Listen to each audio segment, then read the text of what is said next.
Vamos falar de uma coisa que faz parte do dia a dia de milhões de brasileiros e empresas. A CLT, a famosa Consolidação das Leis do Trabalho. Ela é basicamente o grande manual de regras que define como as relações de trabalho devem funcionar por aqui, sabe? É ela que dita os direitos e deveres de todo mundo. Tá, mas que regras são essas afinal? Como é que a lei sabe diferenciar quem é um empregado registrado de um profissional autônomo?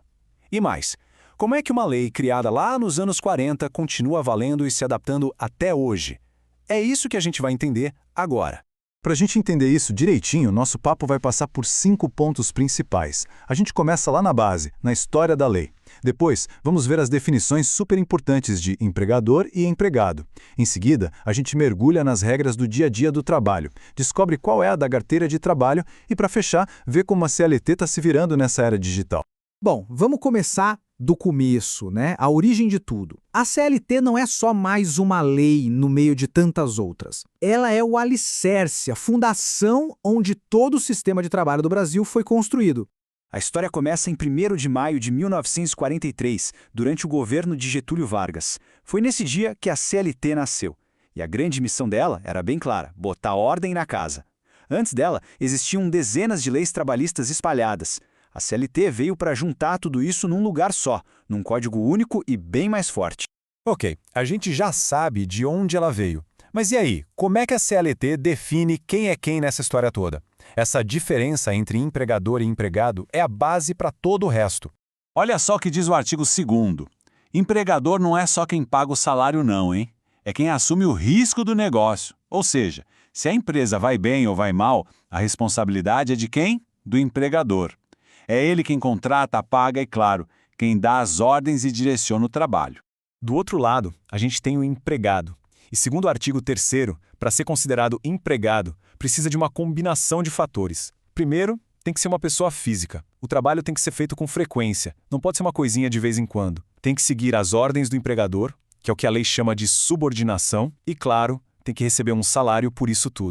E é aqui que a gente vê a grande diferença, a linha que separa o empregado CLT do profissional autônomo. O empregado tem essa relação de subordinação e não corre o risco do negócio. Já o autônomo, bom, ele tem autonomia e é o dono do próprio risco. Beleza, já sabemos quem é quem. Agora, como é que o jogo funciona no dia a dia? Vamos ver as regras que a CLT coloca para coisas como a jornada de trabalho, o local e o pagamento. Agora, um conceito que é super importante na CLT é o tal do tempo à disposição. O artigo 4º deixa bem claro que a jornada de trabalho não é só o tempo que a pessoa está ali, de fato, produzindo. O tempo que o funcionário está esperando por ordens, disponível para o chefe, isso também conta como tempo de serviço. Mas olha só que interessante, em 2017 teve uma reforma que mudou um pouco essa regra. Atividades mais pessoais que a pessoa faz dentro da empresa, como por exemplo um momento de descanso, a pausa para o almoço, um tempinho para estudar, conversar com os colegas ou até mesmo a troca de roupa, se não for obrigatório fazer isso lá, nada disso conta mais como tempo de trabalho pago. E pensa só, lá em 1943, a CLT já trazia uma ideia que era muito à frente do seu tempo. Está lá no artigo 5º. Se o trabalho tem o mesmo valor, o salário tem que ser igual, sem fazer distinção por causa de gênero.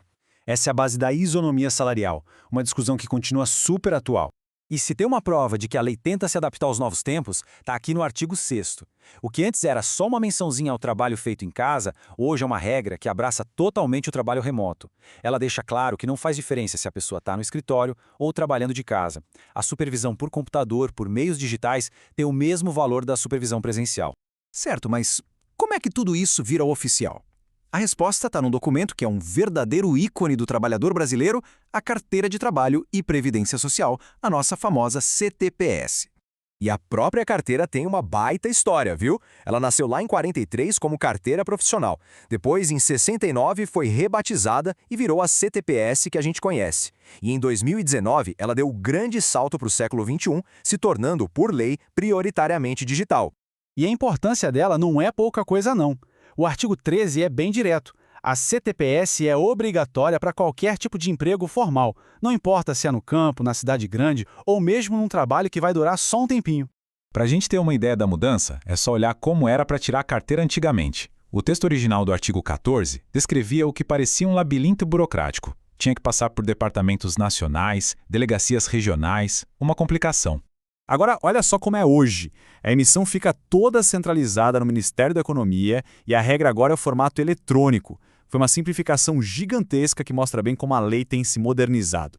E toda essa caminhada, toda essa evolução leva a gente para a grande questão, né? Como é que uma lei criada lá nos anos 40 consegue se manter relevante no mundo do trabalho que é cada vez mais digital, mais rápido e mais dinâmico?